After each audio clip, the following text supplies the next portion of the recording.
Oke, berarti di lokasi kebakaran sudah clear, tidak ada korban lagi. Lalu bagaimana dengan proses identifikasi terhadap korban meninggal? Apakah sudah dilakukan ataukah sudah diketahui identitas dari para korban meninggal ini?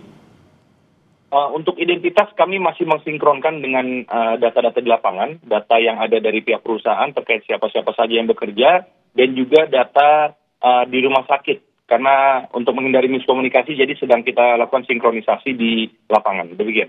Oke, lalu bagaimana Pak Bimo dengan komunikasi dengan pihak perusahaan? Apa saja informasi yang dibagikan dari perusahaan terhadap polisi? Untuk dari pihak perusahaan masih belum bisa memberikan informasi pastinya, tapi nanti kita akan melakukan pemeriksaan saksi-saksi terkait dengan pihak-pihak yang berkompeten ataupun di dalam domainnya.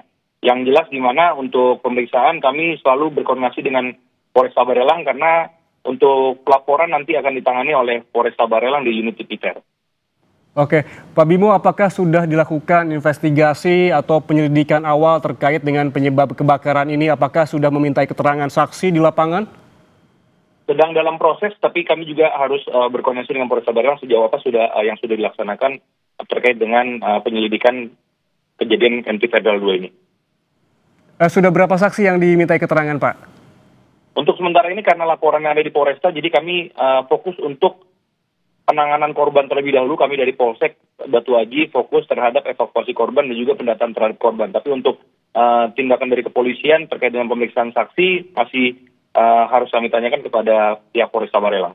Oke, berarti fokusnya di penanganan korban demikian ya. Jika tadi disebutkan bahwa 21 korban luka dibawa ke 4 rumah sakit yang berbeda, bagaimana kondisinya? Berapa banyak yang korban luka, berapa luka berat, berapa banyak yang luka ringan, Pak? Baik, jadi untuk klasifikasinya kami belum mendapatkan detailnya dari pihak rumah sakit, tapi memang ada yang mengalami luka berat dan juga ada yang hanya mengalami luka ringan. Yang dimana nanti kami pasti harus berkoordinasi dengan dokter dan juga mengupdate terus bagaimana kondisi daripada korban. Pak Bimo, apakah akan buka posko terkait dengan hal ini begitu untuk keluarga? Bagaimana mendapatkan informasi bagi keluarga yang menduga begitu ada keluarganya yang berada di kapal tersebut? Baik, jadi nanti melalui ketika kami sudah mendapatkan identitas pasti dari korban yang terdampak akibat kebakaran tersebut, kami akan share kepada kawan-kawan media yang dimana di situ untuk memberitahukan, untuk menginformasikan kepada keluarga dan bisa secara cepat untuk keluarga itu mengetahui. Tapi untuk sejauh ini posko kami belum ada mendirikan dan juga kami selalu berkomunikasi dengan pihak perusahaan untuk segera dihubungi masing-masing keluarganya. Ya, untuk informasi sementara terkait dengan para korban ini ada 31 korban baik meninggal maupun luka. Soal identitasnya kita juga sempat membahasnya tadi Pak Bimo. Ini bagaimana kemudian keluarga yang ingin hendak mengetahui apakah memang korban ini seluruhnya warga setempat ataukah memang pekerja yang datang dari berbagai daerah? Untuk identitas pastinya kami belum mengantongi, yang dimana kita belum bisa memastikan bahwa apakah korban ini seluruhnya warga sekitaran Batam ataupun ada yang berada dari luar daerah. Oke, Pak Bimo, apabila dilihat begitu ya ada korban meninggal, 10 meninggal, 21 luka, sebetulnya ketika kejadian ada berapa banyak orang di atas kapal? Dan itu juga tadi kami sudah tanyakan kepada pihak perusahaan karena untuk yang menjadi in charge pada saat kejadian itu adalah shift malam. Kami belum berkoordinasi dengan yang in charge pada saat kejadian tersebut.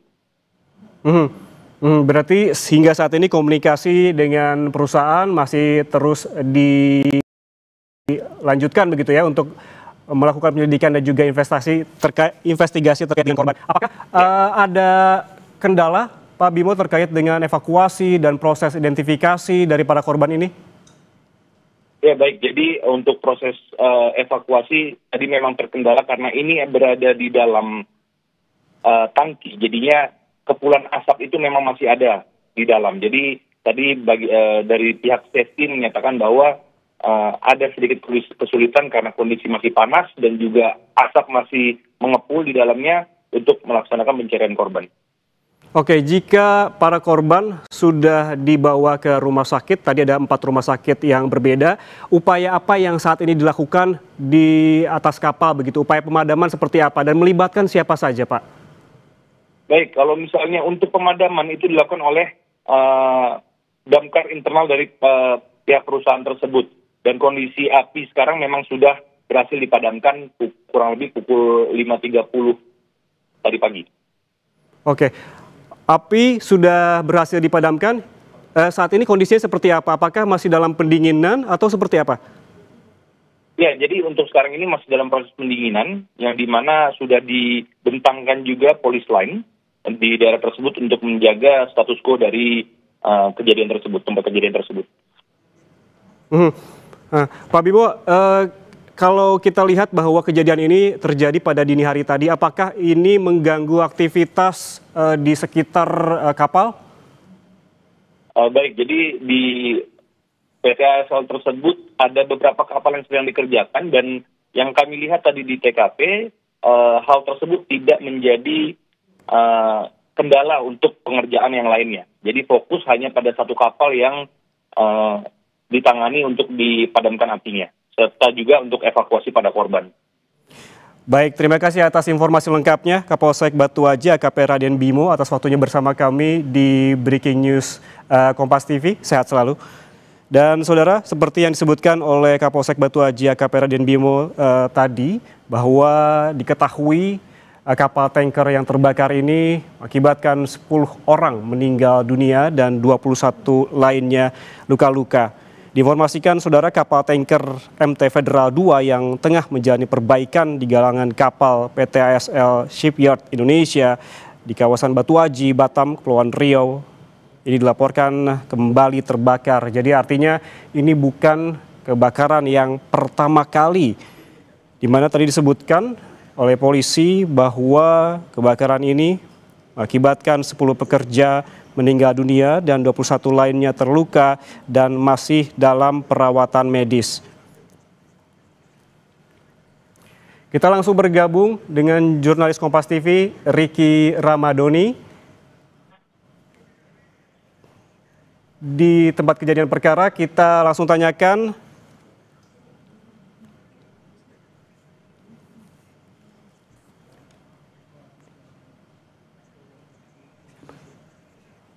Ricky, selamat siang. Bisa dijelaskan bagaimana kondisinya saat ini di sana, Ricky? Ya, iya Rahman. Nah, saat ini saya berada di lokasi tempat terjadinya kapal MT Federal 2 yang meledak di sebuah PT galangan kapal PT ACL Shipyard Indonesia namanya Yan Rahman. Nah, saat ini saya berada di depan lokasi. Saya akan menunjukkan situasi terkini di lokasi Yan Rahman. Kita terlihat saat ini di lokasi tempat adanya terjadi ledakan kapal, terlihat aktivitas pekerja di PT ASL ini tetap berjalan lancar, kondusif. Terlihat cuman beberapa penjaga keamanan security menjaga ketat di pintu gerbang masuk Yan Rahman.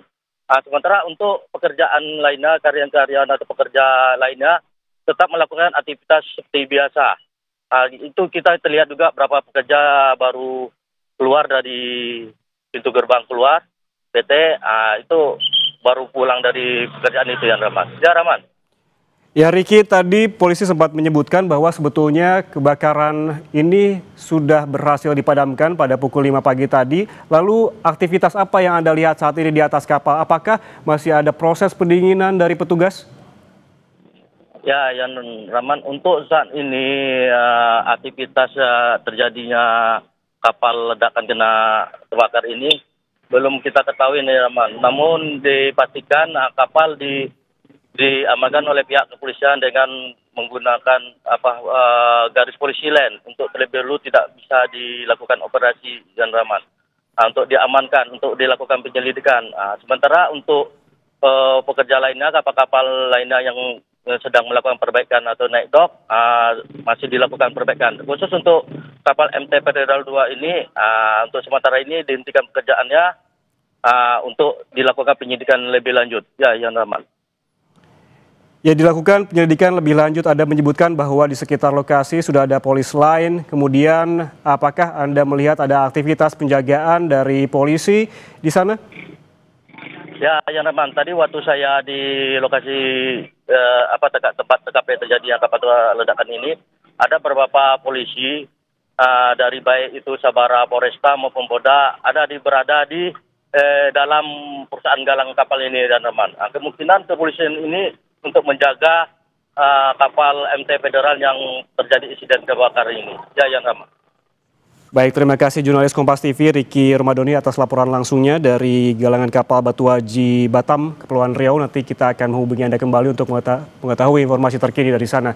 Dan saudara jangan kemana-mana, Breaking News Kompas TV akan kembali sesaat lagi, tetaplah bersama kami.